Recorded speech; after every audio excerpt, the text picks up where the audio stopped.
Salam sejahtera, terima kasih karena bersama dengan saya di Nazilin Unity Channel. Tuan-tuan dan puan-puan sekalian, aku bukan pentaksub Anwar, aku juga bukan pentaksub Nurul Izzah Anwar, aku pun bukan pentaksub Rafizi Ramli, tapi aku menyanggah tindakan-tindakan yang boleh menggugat kestabilan politik di Malaysia. Tindakan Rafizi Ramli bersama geng-gengnya keluar daripada PKR sebenarnya lebih kepada membawa kepada ketidakstabilan politik di Malaysia. Kalau betul Rafizi mahu kestabilan, dia akan tunggu pilihan raya baru dia buat parti baru. Biasalah kan, takut nanti tak sempat buat apa-apalah. Kalau dia keluar lewat, buat gerakan lewat, buat parti lewat, semuanya kelewatan, akhirnya gagal untuk lewat. Tuan-tuan dan puan-puan sekalian. Walau bagaimanapun, apa yang disangka buruk rupanya boleh ditukar kepada kebaikan. Keluarnya Rafizi dan Nick Nazmi, tuan-tuan dan puan-puan sekalian. Keluarnya Nick Nazmi dan juga Rafizi dalam PKR bukanlah membawa mudarat, bukanlah membawa kejatuhan kepada PKR. Tapi nampaknya lebih menguatkan PKR. Semua duri-duri yang ada dalam daging otomatis dibasuh. Yang menyakitkan kini penyakit-penyakit yang ada dalam PKR yang selama ini bersembunyi, akhirnya perlahan-lahan dengan sendirinya keluar daripada PKR, keluar daripada kerajaan, keluar daripada Pakatan Harapan. Khususnya geng-geng Rafizi. Semua gini sudah keluar. Ramai yang ikut Rafizi, tapi tak apalah. Sebab, tuan-tuan, sebagai seorang yang berlatar belakangkan sejarah, saya ingin beritahu kepada Anda semua bahwa sejarah politik dan sejarah kepartian yang ada di Malaysia, perkara keluar parti itu sebenarnya perkara bukannya perkara baru, itu perkara sudah biasa berlaku dan memang akan berlaku. Tidak mustahil, tuan-tuan dan puan-puan sekalian, berita buruknya ialah tidak mustahil orang yang keluar bersama dengan Rafizi, keluar daripada PKR, akan keluar lagi daripada Parti Bersatu. Percayalah pada saya. Semua ini ada tanda dan ada track recordnya. Kalau dilihat sejarah, semua pernah berlaku. Dan adakah Rafizi boleh keluar lagi daripada Parti Bersama? Mungkin tidak, tapi dipecat ada. Jadi tuan-tuan dan puan-puan sekalian, menariknya, menurut seorang pemimpin, ketua pemuda, yaitu Kamil Munin, dia berkata, bukan perkara luar biasa kerana PKR sudah melalui perkara episod dalam penubuhannya. PKR tidak goyah walau tanpa Rafizi dan Nick Nazmi. Lebih menarik lagi ialah tuan-tuan dan puan-puan sekalian, ketiadaan Rafizi, kehilangan Rafizi dan Nick Nazmi adalah membawa manfaat kepada Pakatan Harapan. Sebab selama ini Rafizi menentang diri sendiri, menentang parti sendiri. Jadi ramai orang yang terpengaruh. Seakan-akan PKR itu sudah hancur. Sebab orang sendiri buat kenyataan hancurkan Pakatan Harapan. Nah kini apabila Rafizi keluar daripada PKR, kini dia berada di luar daripada PKR dan Pakatan Harapan. Kau cakap apa sekalipun itu tidak akan mempengaruhi lagi ahli-ahli dalam Pakatan Harapan. Kerana yang bercakap di luar Pakatan Harapan. Jadi, Rafizi boleh dianggap sebagai kini pembangkang yang bercakap macam Perikatan Nasional. Jadi tuan-tuan dan puan-puan, PKR tidak akan goyah dengan tindakan Rafizi Ramli dan Nick Nazmi. Nick Ahmad keluar parti serta melepaskan jawatan ahli parlimen. Ketua Pemuda PKR Kamil Munim berkata, ia bukan perkara luar biasa kerana parti sudah melalui pelbagai episod politik sejak penubuhannya. Kata beliau lagi, PKR tetap kekal kukuh, malah terus menerima pertambahan ahli dari masa ke semasa.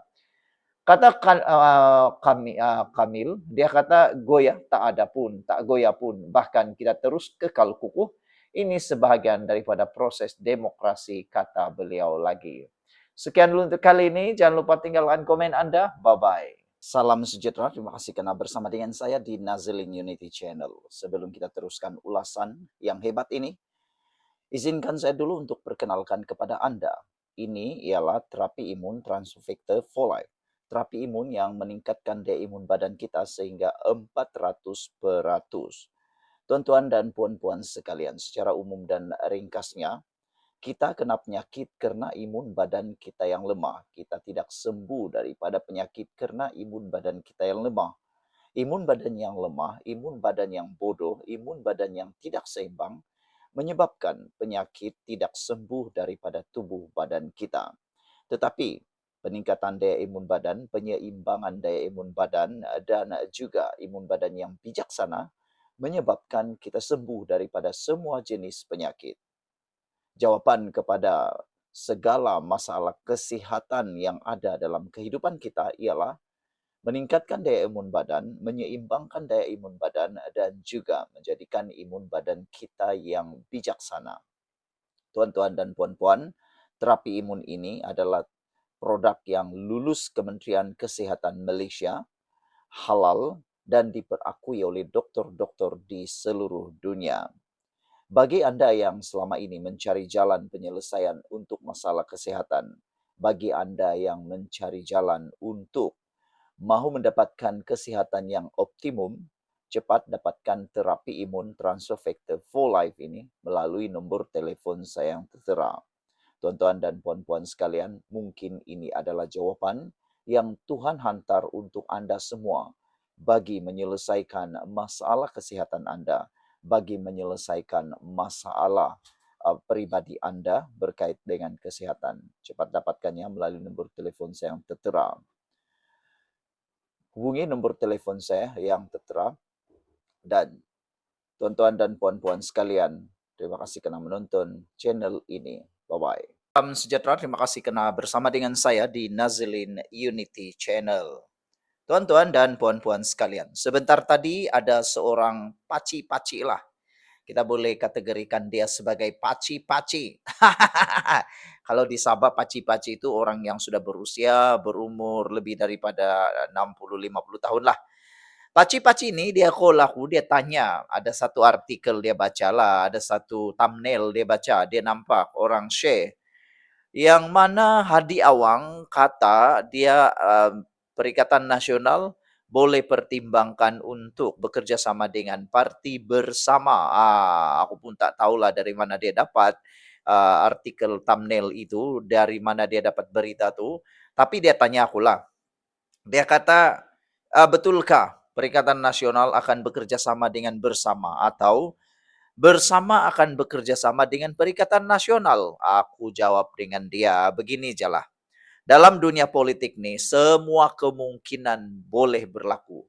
Bukan lagi mungkin berlaku, tapi boleh berlaku. Siapa pernah sangka UMNO Barisan Nasional yang pernah bersama dengan Najib, yang pernah bersama dengan Mahathir, yang pernah menjadi musuh utama Pakatan Harapan, terutamanya Anwar Ibrahim. Kerana Anwar Ibrahim dipenjarakan sewaktu Kerajaan Barisan Nasional UMNO memerintah, siapa yang boleh sangka, boleh tahu dan boleh yakin? Tiba-tiba Barisan Nasional dan Pakatan Harapan berkautim. Kautim dalam kerajaan perpaduan. Siapa yang pernah tahu? Tidak pernah kita tahu. Bahkan ketika aku mula-mula mengulas politik, saya selalu kata mustahillah Anwar Ibrahim akan bekerja sama dengan Barisan Nasional dan UMNO. Yang mana kerajaan itulah yang telah memenjarakan Anwar Ibrahim. Aku kata mustahil lah Anwar Ibrahim akan bekerja sama. Tapi akhirnya apa jadi? Berkawan juga kan? Jadi menjawab kepada soalan paci-paci, angkel-angkel tadi itu, dia kata, bolehkah Rafizi bekerja sama dengan Perikatan Nasional yang pernah Rafizi kritik, yang pernah Rafizi boleh kata dengan tanda petik benci, bolehkah Rafizi bekerja sama? Jawaban dia, boleh, tiada masalah.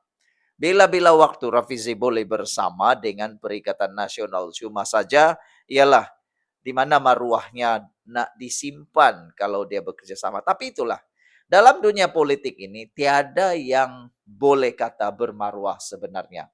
Boleh kata semua ahli politik ini memang ada maruah. Tetapi kadang-kadang bila keadaan menyempit, maruah tuh tinggal maruah di atas kertas.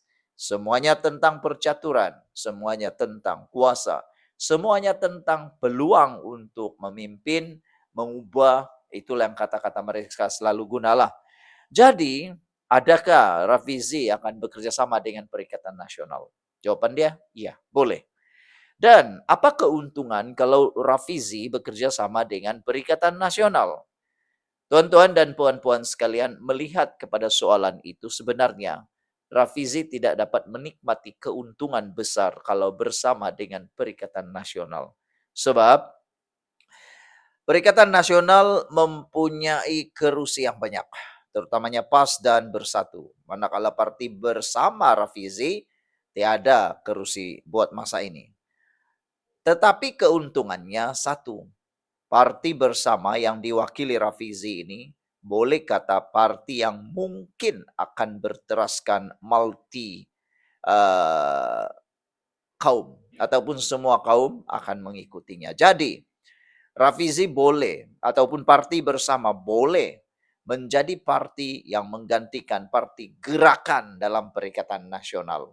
Parti gerakan boleh kata tiada maknanya dalam Perikatan Nasional. Parti gerakan tiada maknanya dalam Perikatan Nasional. Kenapa? Sebab dia ada pun sama, tiada pun dia sama. Jadi parti bersama yang dipimpin oleh Rafizi, saya lihat boleh menjadi parti yang boleh menyatu padukan ataupun menggabungkan pelbagai kaum. Jadi kalau dia bersama dengan Perikatan Nasional tiada masalah. Dan Hadi Awang, aku rasa dia paling mau kalau Rafizi bergabung dengan dia.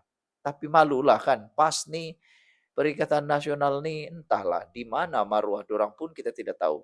Sekian dulu, kita jumpa lagi. Bye-bye.